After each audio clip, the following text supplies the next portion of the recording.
I wanted to make a video about sanitizing.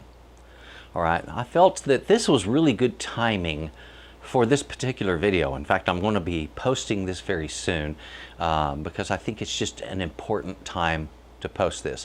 Now, let me give a date reference right here and now. This is March the 15th of 2020, and of course we have a pandemic situation, and people are a little bit concerned.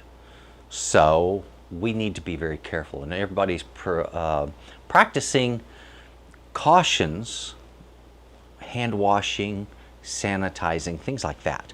And I wanted to bring up the subject of sanitizing. I've been thinking of doing this video for some time now, and in fact, let me come up here.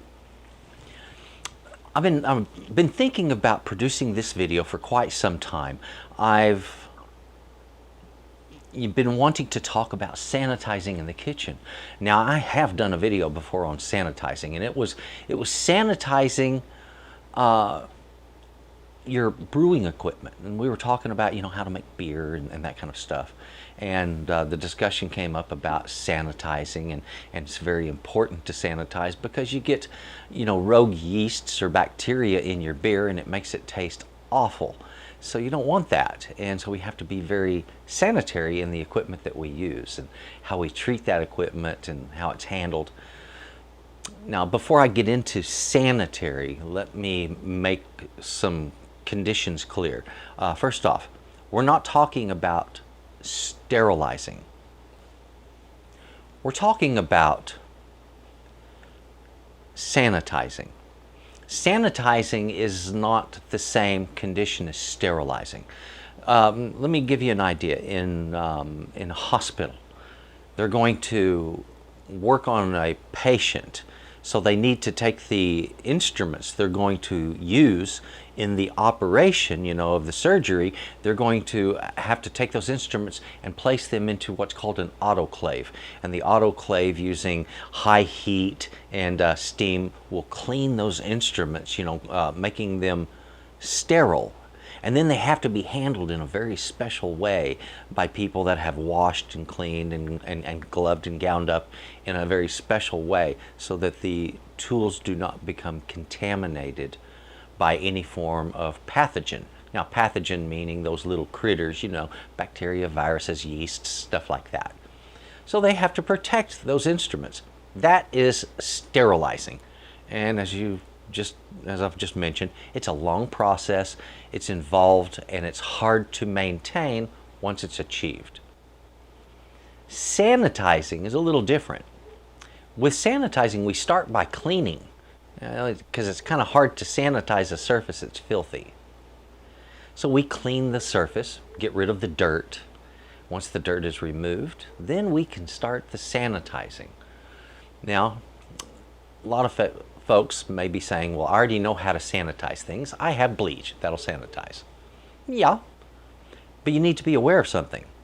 The same way diseases can become immune to the effects of a medicine, in other words, resistant to it, so can the pathogens in your kitchen become resistant to the killing effects of bleach. And this is with just about anything. When it comes to bugs and certain poisons, it's that way with them too. Over a period of time, the poison becomes less and less effective because the bug builds an immunity to it. And it works the same way with pathogens. So you might be saying, well, what do you do when your bleach isn't killing all of the pathogens and they're resistant to it? What else? There are other things that you can use. And I wanted to talk about that today. Things that are commonly available. Now, when it comes to brewing, sometimes we use a product called potassium metabisulfite. It's not something that's easily available. It's not like you just go to the grocery store and go to the cleaning aisle and pick up a big bottle of potassium metabisulfite. No, you have to go to the right sources to get that. And so it's not just readily available to the general public. Neat idea, though. It's a very strong sanitizer, and it will kill a lot of things, and you see it written on food labels a lot. It's put in food to keep it safe. It's strong. So if you have that, you can consider using that to do what we call shocking your kitchen. And that's where it kills all of the pathogen, where you clean all of the surfaces. Everything gets scrubbed and cleaned with this product. Now, if you can't get that, there's an option, and it's a low-cost option. You go to the store and get a gallon or two of white vinegar. And folks, that white vinegar, you can use it to sanitize your kitchen. You can use it to sanitize any surfaces you wish. Be careful with it. Remember, when you're dealing with vinegar, it's an acid. It is going to eat into and etch surfaces. So you have to be careful in how you use it, especially if you use it full strength.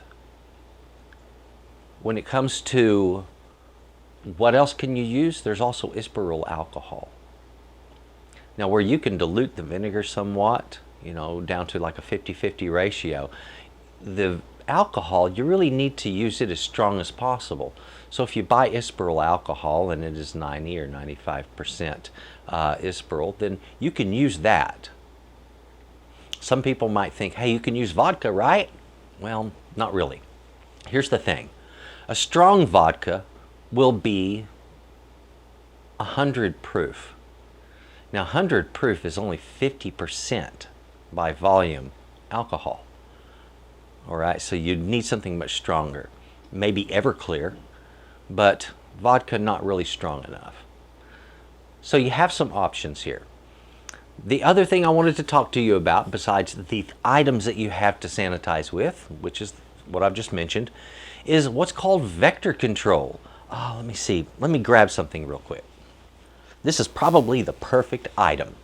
Vector control. A vector is any surface on which a pathogen passes from one person to another person. In other words, one person touches this item, another person comes along, touches that same item, and suddenly they have the pathogen that the first person had on their hand on them. That is a vector, is the item that both persons touched. The most common vector I can think of, folks. The second most common is a doorknob, all right? But this baby, yeah, this is a good one. When you get in the elevator, you know what I do when I get in an elevator? I pull out my pen, and using this end, I push the button I need. I use it like a wand, and I've done that for years, all right? I've done that ever since I studied infection control. And when I studied that and learned about that, I was like, oh, I'm going to change my ways. People are surprised when they say, let me use your pen for a minute. And I say to them, no, just flat out. And I'm blunt about it. And they think I'm being rude, and I'm not. I have simply learned the value of controlling this vector. If only I touch it, nobody else can put anything on it. Okay? Consider your vectors. The handles on the faucet that you wash your hands, that's a vector. Have you ever thought about scrubbing your faucet? When was the last time you gave your faucet a good vinegar bath? Sounds like it's a good day for that, doesn't it? All right. Please consider this. Consider what I've said to you. There's more on this subject, a lot more, and there's going to be a lot of videos out there. But I wanted to broach the subject and just kind of get it on your mind and get you thinking about it so that you can approach being sanitary in a calm and reasonable and sensible way without it being costly or requiring special chemicals. You don't have to go out and buy some special spray or gel or whatever that's way overpriced, that's packed with chemicals that you just don't need. The things that I've mentioned to you today, they work. Bleach works, isopropyl alcohol works, and vinegar, that works.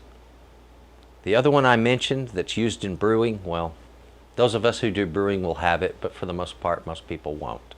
Some people in commercial food preparation. But those three, those are the ones that are really going to do well for you, and they will do the trick. And remember, clean first, then sanitize.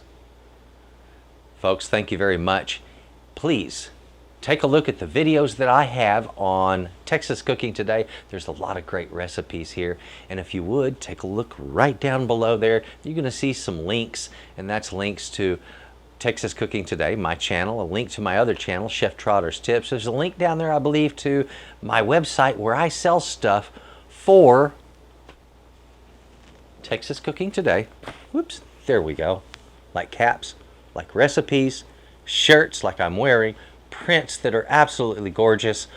Folks, please take a look. There's some neat stuff there. Thank you for watching and have a good day.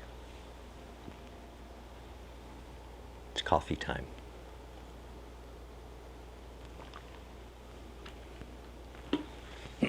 All right.